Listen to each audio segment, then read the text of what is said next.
this time I ain't going to get to bash the camera. But I'm at a bit of a dilemma with the FU1 Corsair build. I was going to do it with no landing gear, and I did take a look at the landing gear, and the armor plates that go on the landing gear are separate, which is a really good thing. But there's a problem. As I was taking the landing gear off the sprue, I stupidly nudged the table that had the box and the bits in, and I'm missing some of the armor plating. So I've got enough to do the front knuckles where the wheels would go, but not the wheel covers themselves. So what I've decided to do is to forego these completely, but still use them as a visual key reference, which means I am going to take my amazing glazing spot Bondo putty and some thin styrene here, as you can see, really thin styrene. It's almost as thin as the decals, and I'm going to cut them. I'm going to glue them in to the shape of the wing, so pretty much it's going to be very similar to this. I'm going to use the coloured side so you can see, and then I'm going to take the putty and putty it over, let it dry, sand it down, and then rescribe the panels, and so I don't have to worry about any other missing parts now.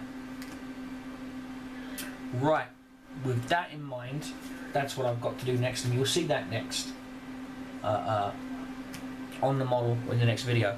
But I've also got to balance the propeller, because I'm not sure if you can see this,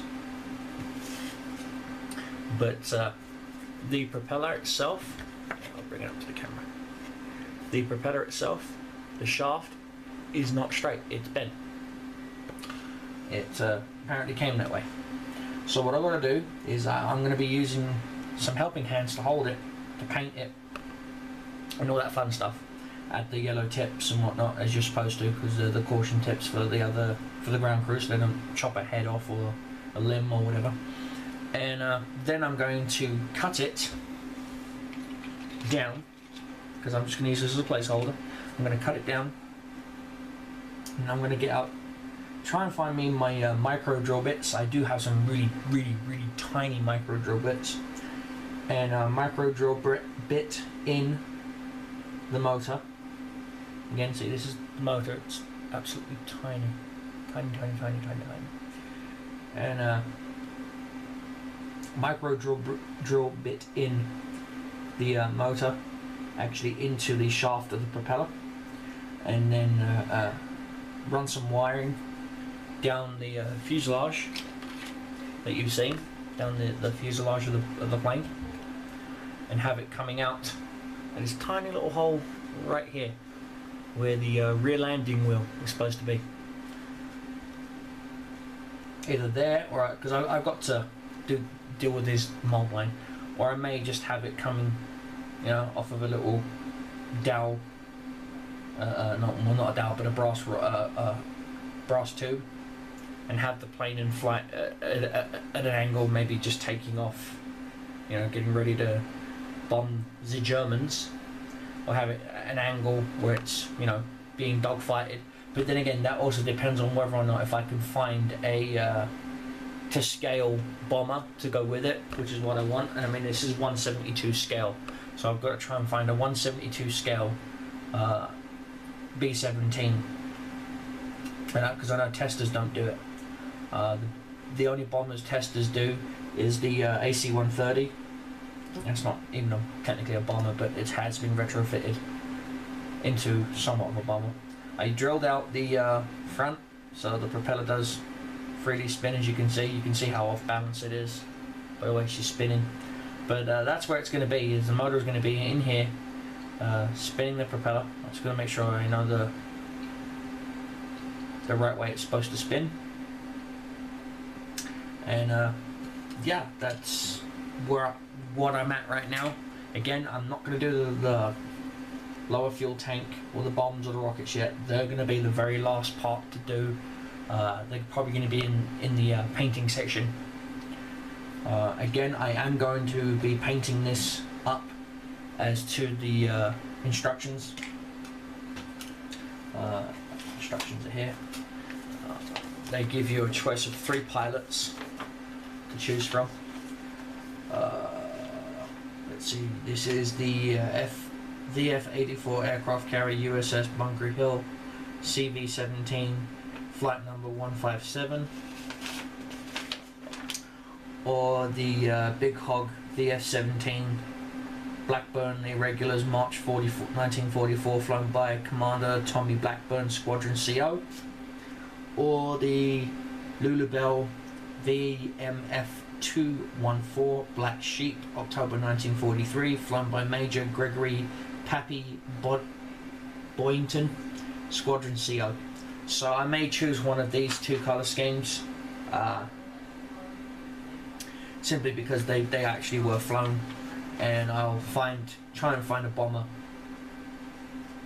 because I know there really wasn't that many naval bombers, with the exception of the PYB, or the Catalina as it was known as. But again, I don't think there's a Catalina at 172 scale, and if there is, great, I'll grab one and put it in the diorama, or diorama as some people pronounce it, flying with the F4U. So yeah, that's where I'm at, guys. Right now I'm looking at resource, I'm looking at pictures, things of that nature, and trying to decide the paint scheme as I'm assembling the model. Hence, that's why the engine's not built yet. The electrical motor will go in somewhere just after the final prep is done, which is the mold lines. Again, you take your sanding sticks, your sanding sponge, whatever. Be very gentle, because this thing does have, recessed panel lines. Take your time, don't rush this. Need be, bugger off, have a cup of tea, have a cup of coffee, do a YouTube video, watch your computer, load Service Pack 3, only 23%. It doesn't, take your time. Again, that's what it's all about. It's what model building's all about. It's not about, I've got to rush and get it in for this competition, or I've got to rush and get it in for that competition. It's not about rushing at all. It's about taking your time. And again, I can't stress this, guys. Take your time. Even if you're a professional model maker, like Steve Neal, Mike Young, Mishora Akisuwa, who's a Japanese master model builder, Yashoda only builds models now for customers.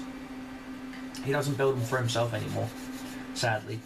And I think it's a great shame, because again, granted, if you can turn something that you're extremely good at into, a financial way of sustaining yourself, good on you.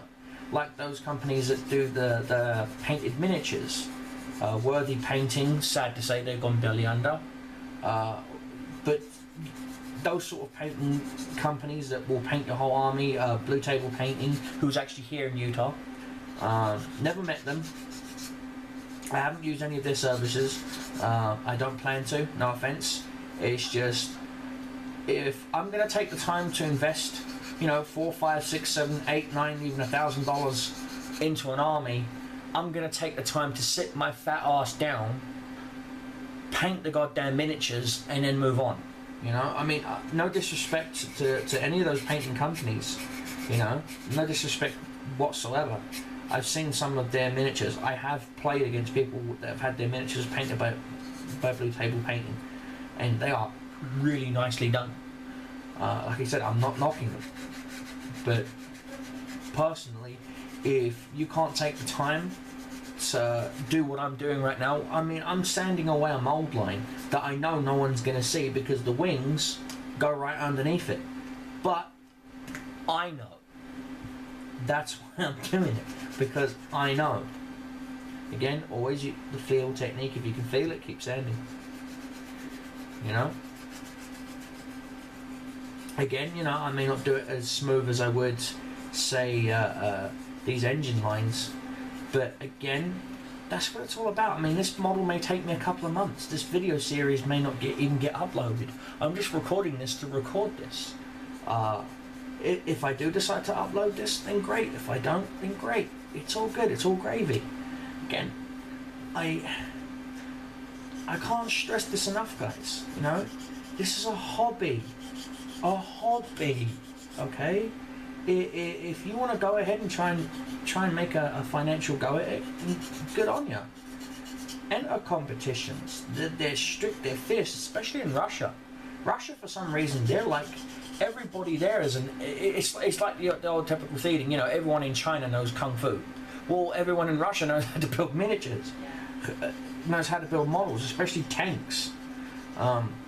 Again, with the advent of games like World of Tanks and War Thunder, you know, model planes, model tanks, they're coming back. Unfortunately, I'm still waiting for my damn Patton and Pershing tank to get to me from Hobbylink Japan. I mean, I'm at the point where I'm just going to say, fuck it, give me my money back. Because I've been waiting almost half a year. So, again, pardon my French, you know, viewer discretion is advised. But you got to, as they say, you got to take the rough with the smooth. Now, this cockpit is not the best. I mean, there's no detail in there or anything, so I can't go overboard. But hence, that's why I'm going to be motorizing the engine. You know, if it's lacking in one thing, do something else. You know, do something else where it's not lacking. Take away that eye that's looking for that detail. You know, take it away. Again, you know, I have no intentions of entering this model or any model I ever built in a competition. I may enter in a Youngbloods competition or something like on the forums that I'm on, but I'm not a master model builder. I'm just a model builder. If someone out there likes my work, you know, and says, hey, could you build me, you know, my Corsair, I'll be like, great, send it to me, I'll build it for you. But don't expect it back for another, you know, 4, 5, 6, heck, even maybe 2, 3 months. You know, why? It's not because I'm that busy, which I am. It's just because I take my time. See, I'm trying not to over sand this because there is panel lines, really good panel lines, and a good wash would bring those panel lines out. But I just can't seem to understand why testers would do a decent panel line but not a decent cockpit. Again, I don't work for testers, so, and this isn't a product placement. Testers did not send me this. This was given to me in lieu of service. As I said in the previous video, in lieu of service, because a friend of mine couldn't afford to pay me for working on his Klingon D7 cruiser for him. He's a good kid, you know, and he is a kid. He's only in his 20s. I mean, some people consider that a man, but where I come from, that's a kid, that's a pup. I mean, I'm in my late 30s now, so to me, he's a pup, you know. But again, you know, take your time. Model's not going anywhere. I'm ranting on. This video is way almost 15 minutes long.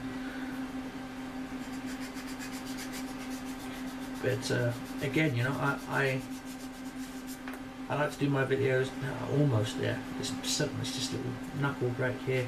I may have to bust out my needle files. But again, guys, you know, take your time. Take your time. Even when painting, take your time.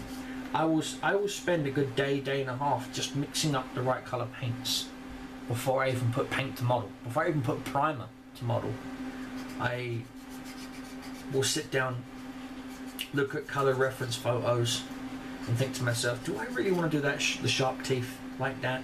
Well, in this diorama, it's supposed to be the 8th Nimitz fleet, so then yeah, if the 8th Nimitz fleet had those shark decals paint, you know, those shark teeth on their Corsairs, this Corsair is going to get those shark teeth. I don't care how hard it's going to be. Guess what? I'm testing myself. And that's another thing. I've noticed that so many people would like to take the easy route rather than test themselves. For example, those miniature painting services. I mean, I painted this. This is my chaplain. You know, his base isn't finished, but this is my chaplain for my Dark Angels on. He's not the world's best painter. I mean, he's no Judge Grudge. He's no Buy Painted. Again, a company like Buy Painted, I'm not knocking them. I think he's an amazing airbrush artist if he truly tests himself. But from what I've seen lately of his stuff, he doesn't test himself. Doing those phoenixes and that whatnot that he did for the fantasy line, now that was really nicely done using an airbrush.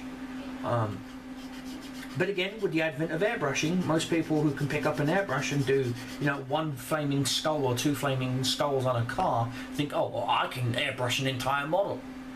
And then the model ends up looking like it rolled around in dirt and paint and looks like shit. No offense, but again, stick to what you know. If you want to learn something new, talk to the professionals.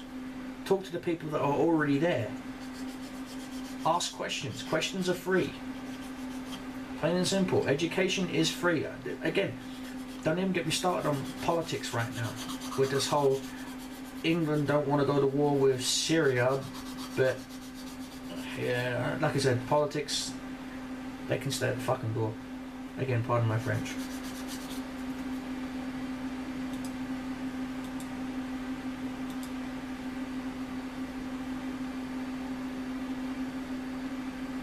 Okay, my scanner's finally booted up. Close that. And, you know, as I'm doing this, you know, a lot of people keep asking me, what sort of music do I listen to? I do listen to music when I model make, except for when I'm doing videos, because I don't want to deafen people. But, excuse me for a second.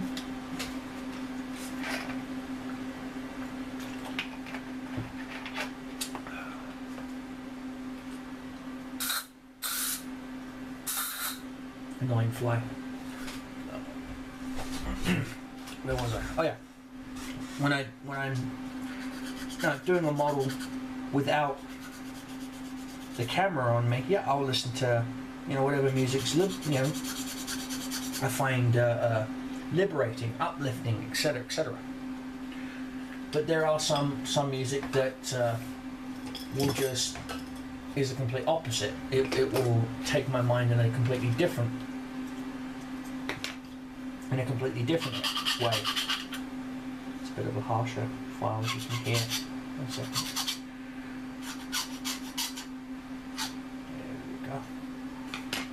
But that doesn't mean that I'm not going to listen to it. Again, I'm trying not to get rid of all the panel lining, especially underneath, because the underneath of the plane is just as important as the sides and the top and the cockpit and whatnot. There is no boring side to a model, or even to anything in life. And there we go. Okay, that's smooth. A little bit of a bump there. Work on that. But again, I mean, I don't know how many parts this video is going to be. It could be a 5-part, a 10-part, could even be up to 100 parts. Who knows?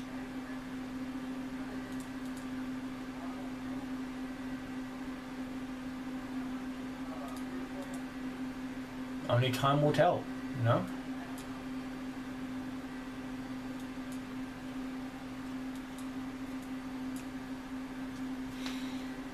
And again, I'm probably going to leave this video here with me just sanding away, you know, on the model. And